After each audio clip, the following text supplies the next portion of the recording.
And with nearly 1 million people dead, with colossal economic suffering already inflicted, more to come, there is a moral imperative for humanity to be honest and reach a joint understanding of how the pandemic began, how it was able to spread. Not because I want to blame any country or government or to score points. I simply believe, as a former COVID patient, that we all have a right to know, so that we can collectively do our best to prevent a recurrence. British Prime Minister Boris Johnson's taped address to this year's UN General Assembly called for nations worldwide to come together to curb the resurgence of the coronavirus. The official COVID-19 death toll has now surpassed more than 1 million people worldwide, led by fatalities in the United States, Brazil and India. The World Health Organization Director General Tedros Adhanom Ghebreyesus points to 2 countries where progress is being made both efficiently and effectively: Rwanda and New Zealand. This week we'll show you what this pandemic looks like in the hardest hit places: the US, India, Brazil and parts of Europe. Hello and welcome to the show. I'm Hayde Fitzpatrick. We begin here in the United States. Now, although more coronavirus deaths are expected in the coming months, there are also signs that death rates are dropping, and people who contract the virus now are faring better than those infected early on. According to Johns Hopkins, deaths in the US continue to trend downward, but an average of 700 Americans still die every day of COVID-19. VOA correspondent Mariama Diallo has more. Although coronavirus deaths continue to climb, experts say there are signs the death rates are falling in some places. The U.S. Centers for Disease Control and Prevention says death certificates show the percentage of deaths due to pneumonia, influenza, or COVID-19 was 6.6% in the week ending on September 19, down from nearly 10% the week before. In Britain, research showed a death rate of 1.5% in August, compared to a rate of more than 6% during the pandemic's peak in April. Martin Landray, professor of medicine at Oxford University, says medical workers also know more about how to treat patients, including with the use of steroids called dexamethasone. We now know that for those patients on ventilators, you can reduce mortality by 1/3 with a simple, inexpensive, widely available treatment. We didn't know that, we do now. We also know that remdesivir reduces hospital stay, but we don't yet know still whether that actually improves survival. And keeping people out of hospital or reducing their stay in hospital is important, but it's not the key factor. The key factor is, can we save lives? Landray is a lead investigator of Britain's National Clinical Trial Recovery, which is testing existing drugs in large-scale studies to determine their effectiveness. As communities and universities decide on how best to protect against the virus, some experts suggest the COVID-19 is here to stay. Professor David Heyman sits on the World Health Organization's Strategic and Technical Advisory Group for Infectious Hazards. At present, it appears that it may become endemic.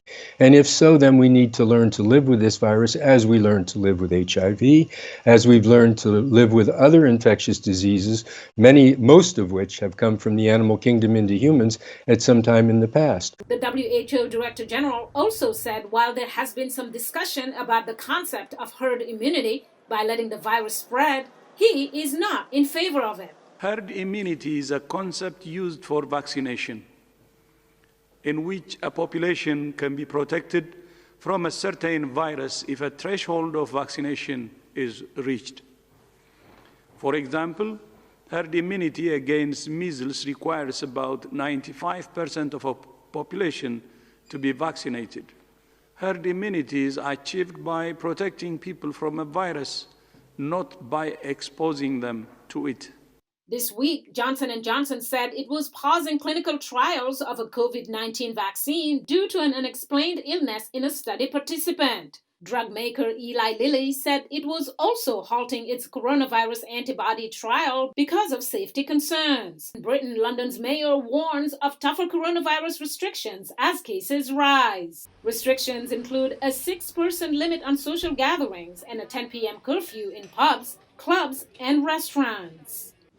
Well, fears are growing of a second wave of the coronavirus in many European countries. Spain and Belgium are amongst the worst hit, while Britain and France, seeing an uptick of infections, have announced new restrictions.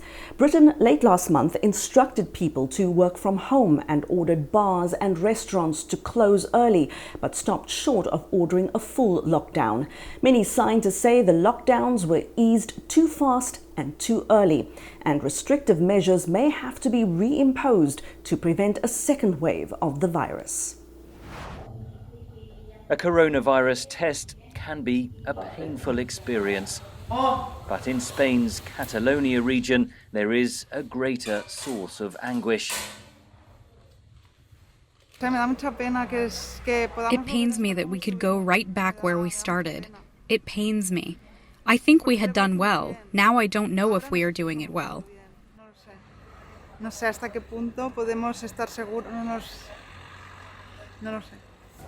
Catalonia has been at the centre of a resurgence in coronavirus infections.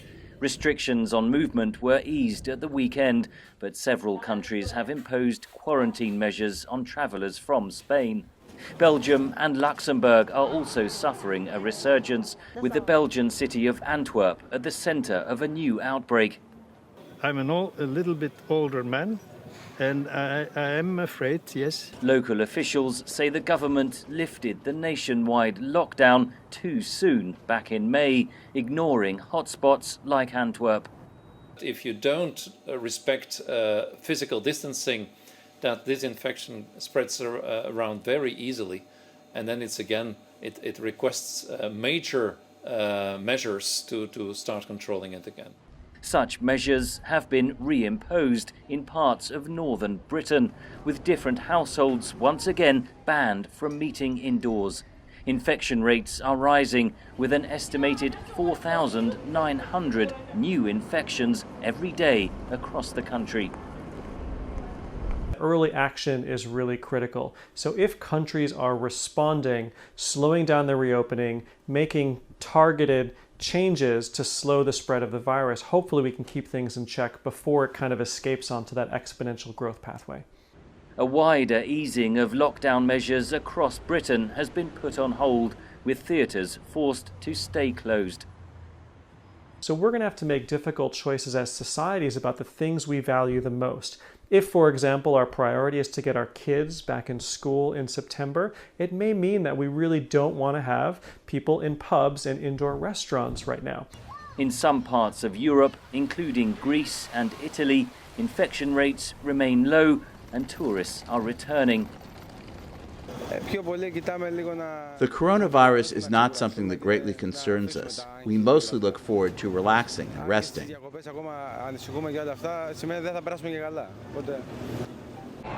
Germany has also seen an uptick in infections. In Berlin, around 20,000 people gathered to protest against lockdown measures Saturday. Authorities are prosecuting the protest organisers for breaking hygiene and social distancing rules. Henry Richwell for VOA News, London. Meanwhile, Spain has declared a state of emergency in Madrid, taking control of efforts to fight the spread of COVID-19 from local authorities after a regional court struck down restrictions. The region now faces one of the most significant outbreaks in Europe. With nearly 860,000 COVID-19 cases reported, Spain again leads Western Europe in the number of infections. Yet the country reopened schools on September 15th with strict protocols in place, measures that officials hope will minimize the coronavirus spread. Alfonso Beato has details from Barcelona in this report narrated by VOA's Jonathan Spear. Spain has decided that in-class education is a priority that, in the eyes of the country's leadership, outweighs the risk. Masks, hand-washing and social distance are the basis of protocols that include lowering the number of students per class. Demonstrations like this protest in Barcelona have been called by workers' unions who complain there has not been enough assistance. This year, here in Catalonia, the educational budget has been increased, but it has not been increased to even begin to compensate for losses we have had in previous cuts, much less to deal with the pandemic. Veronica, a teacher and mother of 3, lives near Barcelona in Igualada, where COVID-19 infections at a hospital prompted the first nationwide lockdown. Veronica recalls the days of online classes at home and the juggling her family had to do. Luckily, my husband also teleworked, and we would get up very early in the morning to prepare the classes, and he would prepare his work.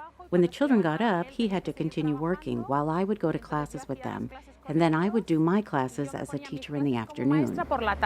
Now, 6 months later, children have returned to class as experts emphasise the need for face-to-face classes for child development.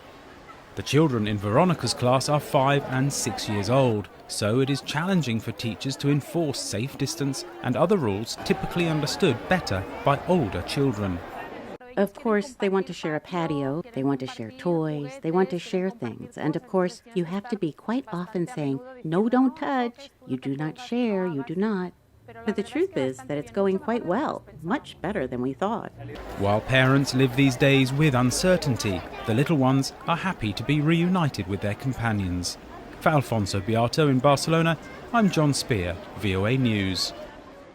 We're going to take a short break, and when we come back, we'll see how India is handling its spike in COVID-19 infections with more than 7 million cases, overtaking Brazil as the second worst hit country. All that coming up next.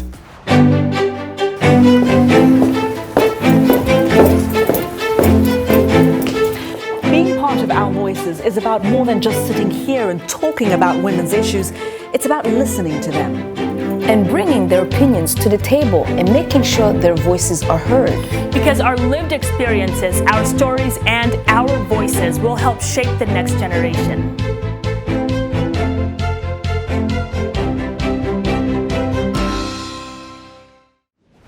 You're with Our Voices. Welcome back. India, one of the biggest COVID-19 epicenters, is adding new cases at the world's fastest rate with over 7.1 million infections. And even as cases there rise, authorities are now opening the economy as they focus on mitigating the devastating impact the pandemic has had on millions of people. Anjana Pasricha visited a weekly market in the Indian capital that is now allowing the city's pavement merchants to reopen. Hawking items like belts, utensils and clothes, these vendors are impatient to resume business at this weekly street market after 5 months. However, the pre-pandemic crowds of bargain hunters are missing. These vendors carry their wares to pavement markets held across the city. But shoppers are wary as cases of coronavirus surge in Delhi. It does not seem anyone will come. By this time earlier, there used to be a huge rush. Now there is nobody. The pandemic is raging in India. It recorded 2 million infections in August, the world's highest. However, cities such as Delhi are lifting restrictions swiftly to restore lost livelihoods amid mounting concerns about long-term health risks due to the devastating loss of incomes. There are huge consequences in terms of nutrition outcome among children. Immunization services are disrupted. And these things are likely to have impact down the line, 2-3 years down the line, or maybe even longer. The government has been giving free cereals and lentils to poor people.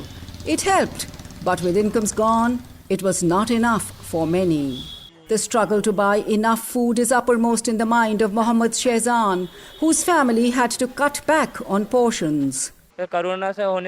I'm scared of contracting coronavirus, but I must work to survive because even if the virus doesn't catch us, we could die of hunger. Authorities are taking precautions. This van stands ready to conduct tests. Stalls are set at a distance. Repeated announcements emphasize safety. We have put sanitizing machines. All stalls have sanitizer, and we give masks to whoever doesn't have one. But hope is turning to despondency. After setting up this stall, Hari Gobind Singh planned to recall his extended family, who left for the village when he had no income. Now, he is not so sure. I'm not sure if this work can continue. We made good money earlier and could run our households easily. 2 of us support 20. But only I know now how we are coping now. The economic scars of the pandemic will not disappear anytime soon, despite reopening cities on which many depend for their livelihoods. Anjana Pasricha for VOA News, New Delhi. Now, as India's cases of COVID-19 neared the 1 million mark in July, cities like New Delhi, home to over 20 million people, ramped up their health infrastructure to cope with the pandemic. As India emerged as a global hotspot, experts say the pandemic turned the spotlight on the country's inadequate healthcare system, even in its biggest cities.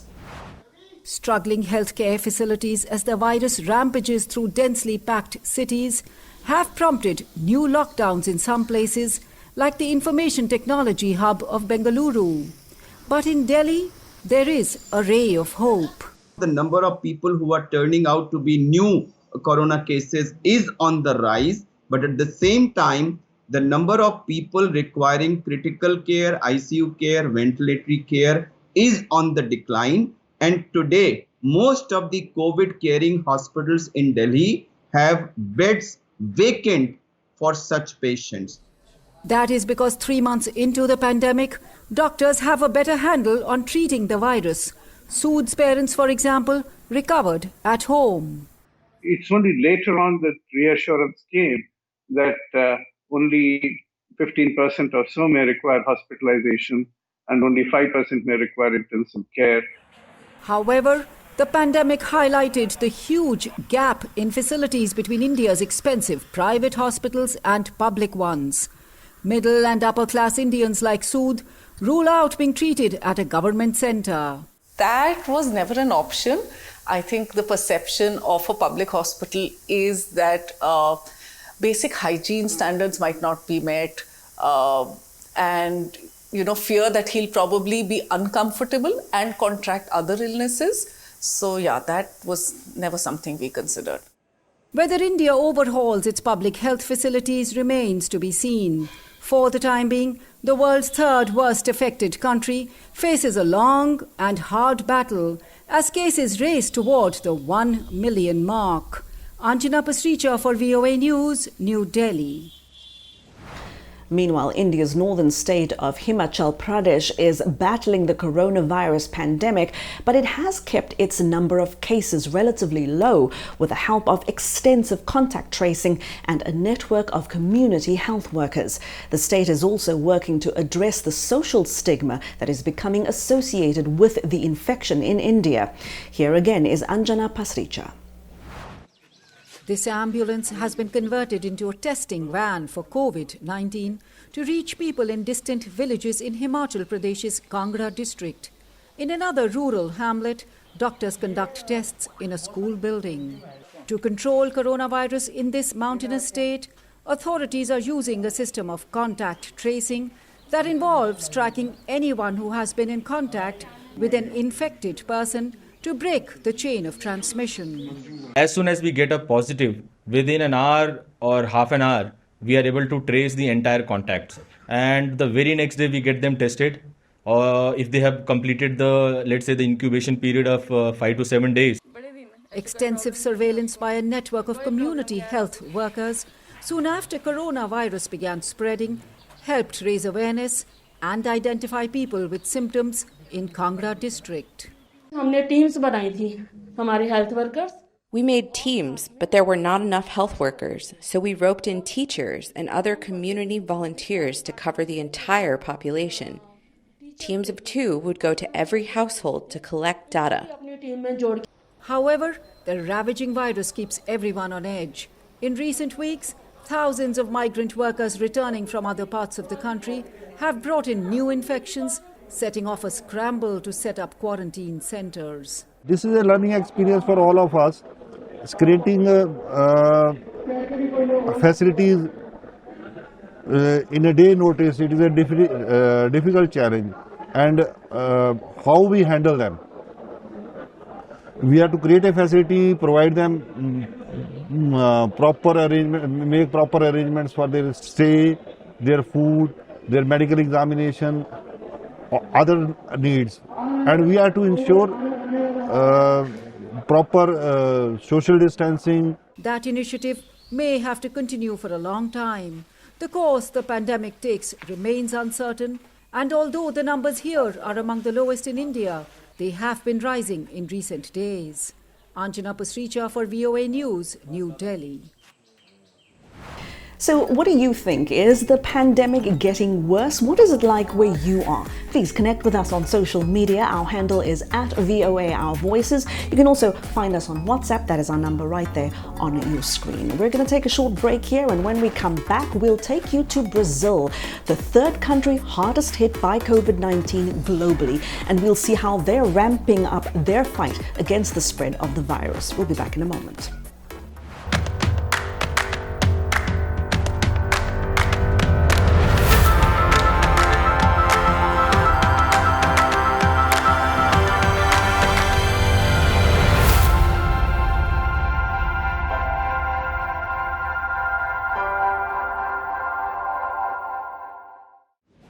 You're with Our Voices. Welcome back. After the United States and India, Brazil has the world's third highest number of COVID-19 deaths and confirmed cases, turning the South American nation into a coronavirus hotspot. Now, despite this grim situation, Brazil's biggest cities, Sao Paulo and Rio de Janeiro, are reopening businesses, even as epidemiologists warn that the rising death toll from the pandemic could grow exponentially. Edgar Maciel reports from Sao Paulo. Roberto Molina, an engineer, has been in quarantine since March. That's when his company suspended office activities because of the coronavirus. Since then, he hasn't left home for fear of the virus. I'm afraid for my family. My concern is to be a vector and end up transmitting it to other people. But Brazil's biggest cities, São Paulo and Rio de Janeiro, have reopened commercial activities, parks, and gyms, even though the country has registered an average of more than 1,000 deaths a day. Last weekend was the first time that Molina went outside. His choice? A restaurant. But less than 2 kilometers away, another reality. In a popular street market, overcrowding. In just 20 minutes, Celita da Costa had contact with 3 vendors not wearing masks. This is a lack of education and love for the others, because if I don't take care of myself, I'll spread disease, and so pandemic will never end. Regional capitals like Porto Alegre and Curitiba were considered examples in coronavirus control at the beginning of the pandemic. The low number of deaths and cases led to a reopening in June, but it maybe have been too soon. Now hospitals in both cities have reached a limit of capacity. Some states reopen economic activities, and now the whole process had to go back a few steps because we remain in an accelerated phase of coronavirus. Brazilian President Jair Bolsonaro, even after being diagnosed with COVID-19, continues to say the disease is just a little flu, for which nothing can be done. What do you want me to do? My name is Messiah, but I can't work miracles. Meanwhile, a coalition of Brazilian health workers has lodged a complaint against Bolsonaro at the International Criminal Court in The Hague, accusing him of genocide and crimes against humanity for his response to the pandemic. Edgar Maciel for VOA News, São Paulo. Meanwhile, social activists in Brazil say the coronavirus pandemic is causing an increase in the number of homeless people in the country's largest city, Sao Paulo. Many people have lost their jobs and are risking their health by crowding into long lines for food. At the São Miguel Arcanjo Church, volunteers try to help, but it's a tiny effort against a mountain of challenges facing the population. Here again is Edgar Maciel reporting from Sao Paulo. São Paulo, at 3 o'clock in the morning. One does not have to walk far to find people sleeping on the streets, seeking any shelter against the cold of dawn. There are 26,000 homeless people in this huge city, and every day their number is increasing. Because of the pandemic, many Brazilians have lost their jobs and incomes. The only alternative for many is to live on the streets. This tiny church in downtown São Paulo offers relief for those who need it most. Priest Julio Lancelotti splits his time between prayers and mass, and a project that helps the homeless. It's early in the morning and the church is crowded. Inside the boxes, donations. The doors weren't even open yet, and the line is already huge. One by one they enter and receive food, supplies and hygiene products. There are 600, 700 people per day. During the pandemic, in 1 month only, we had 8,000 homeless people here. Before the pandemic, it was half of that. It was a very high number. Normalmente passavam por mês novos, pela primeira vez, 4.000. Dobrou, foi para 8.000 novos por mês. É número muito alto. Everywhere there are stories from all over Brazil. People who lost everything in these last few months. Life before the pandemic was good. I had all I wanted. I had a job. I was very fine, in harmony with my family. Having lost his bricklayer job 2 months ago and without money, Marcelo's only option was life on the streets. My first night on the street was awful. I grabbed a blanket, lay on the floor but couldn't sleep. It was like a nightmare for me, from which I couldn't wake up. Then I realized that this was my new reality. Muito emotivo, cansado. I get very emotional. It's so sad to see people struggling and suffering, and at the same time sad because of powerful people's indifference. We have to fight. Our struggle is not just to make a donation, but to change the structure. Tem que lutar. A nossa luta não é uma luta para dar alguma coisa na mão deles, mas é uma luta para mudar a estrutura. Tomorrow everything starts all over again in this church. The hunger of those who live in Brazil's know no hour or day of the week. Edgar Maciel for VOA News, São Paulo. And that's where we'll leave it for this week. Be sure to get the latest COVID-19 pandemic news and other top stories from around the world on our website at voanews.com. From all of us here in Washington, thank you so much for watching. We'll see you next time. Goodbye.